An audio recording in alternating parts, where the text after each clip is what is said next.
I'm gonna show you how to recover your email from lost mobile. Ni uburyo wagarura email yawe ivuye muri telefone yatakaye. Ni ukuvuga ngo iyi telefone tuyite ko ari nshya mvuye kugura, ariko hari indi yatakaye irimo email account yanjye, kandi iyo email account harimo amafoto, harimo video, harimo n'ibindi nk'ibyo. So ukeneye kuyigarura, murareba iyi nta kintu cyitwa email account kirimo, murareba ni nshya, imikorere twavuze ko ariko turayita. Ugiye no kuri Play Store, naho nta kintu kirimo. So biroroshye, ubwo tugiye guhera kuri Play Store. Guhera kuri Play Store, ushobora guhera kuri Google, byose nta kibazo. Reka dutangire kuri Chrome, ariko mbere yuko tujya mbere, reka manze mfata akanya rwose nshimira abantu mwakoze subscribe kuri iyi channel. Mufate igihe cyo gukunda video zacu, mukazireba, mukatwandikira no muri comment. Imana ibampere umugisha.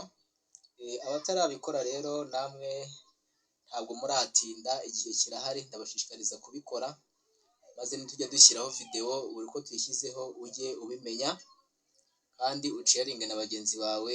Iyi YouTube channel yitwa Iga Gukora Telefone. Dufite umugambi wo kwigisha abantu gukora telefone, kandi murareba ko tubigeze kure. Nituva muri hardware tuzigana software. Abatazi kubitandukanya nabo tuzafata igihe cyo kubitandukanya, nangwa se utwandikire muri comment tugusobanurire. Noneho ubwo tugiye gushyiramo email. Ni telefone nshyashya niko twavuze turayita. Turajya kuri add account.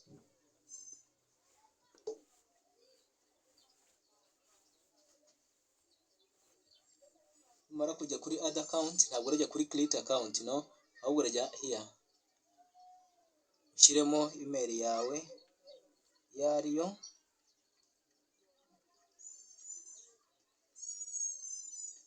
Noneho numara gushyiramo email, kanda next,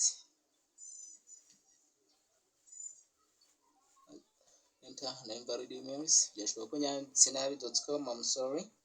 Ubwo uba ugomba kuyandika neza ikabishitse. Mara kwandika ukajya kuri next, maze kujya kuri next, mwibuke iyi ni ya telefone yindi twakoreshaga, dushatse kwimurira mu yindi telefone. Yaba yaratakaye se waba ushaka kuyihindura ubwende, it's fine. Nangwa se umaze guformatinga telefone, aha baratubaza password, ntabwo nayibereka, byo murabyumva namwe rwose. So maze gushyiramo password ujya kuri next.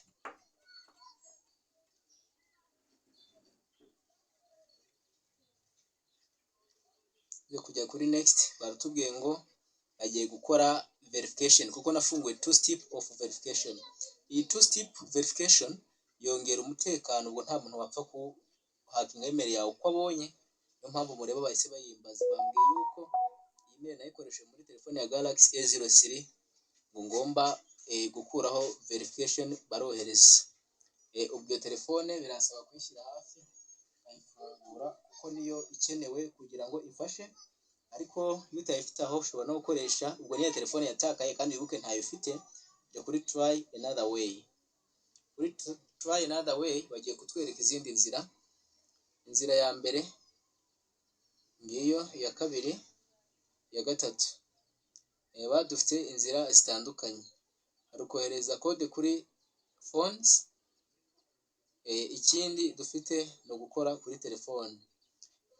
Kanda ahangaha, cyangwa se iriya simukadi ubwihari uhita ukanda kuri iriya simukadi bakoherezaho code. Noneho iriya simukadi ntabwo ariyo tuzashyiraho code, ahubwo reka tuyakirire kuri iriya telefone. Ariko icyo ugomba gusobanukirwa byo ni uko weho nukanda no kuri try another way, bazakwereka simukadi yo gushyiramo. Impamvu bayerekanye ariko ntibabinyemerere, reka wenda mpasubire murebe. Banyeretse simukadi zanditse kuri iyi email, ariko ntibanyemerera kuzikoresha. Nuko iyi email ikora muri laptop, ikabikora no mu telefone. Ubwo irimo ahantu hatatu. Kuba irimo ahantu hatatu rero, ntabwo bashaka ko nkoresha izi verification zo gutuma kuri nimero. Izi zose ni nimero murazireba zirimo, bo bashaka no ko nkora kuri iyo telefone, kuko hari indi telefone iyi email iri gukoramo aho hirya. Niyo mpamvu ariyo bambajije. Noneho ubwo rero niyo tugiye gukoresha. cyangwa se ukaba warabitse kode z'iyo email ngizi waba warayibitse ubwo uhita uyishyiramo. So reka dukoreshe iyo phone, ariko wowe uzibuke gukanda kuri try another way, hariya naberetse bazahita bakohereza SMS kuri simukadi iyo ngiyo wanditsemo, nyamara kuyikwandikira iyo kode bazaguha uzayuzuza ahangaha bazaba bakweretse, ubundi ukomeze. Reka dukomeze process.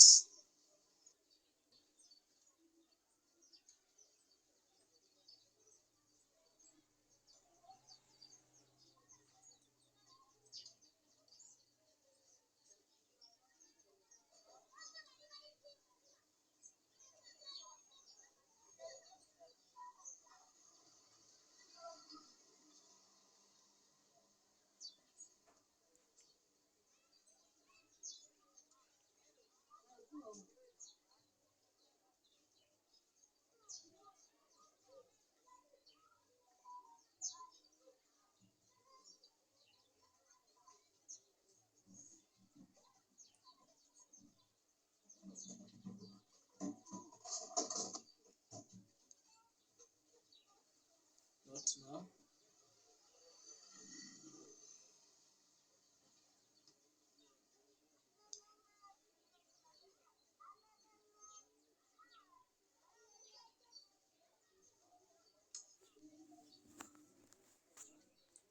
So account yamaze kujyamo, kumva byarangiye. Okay, bye.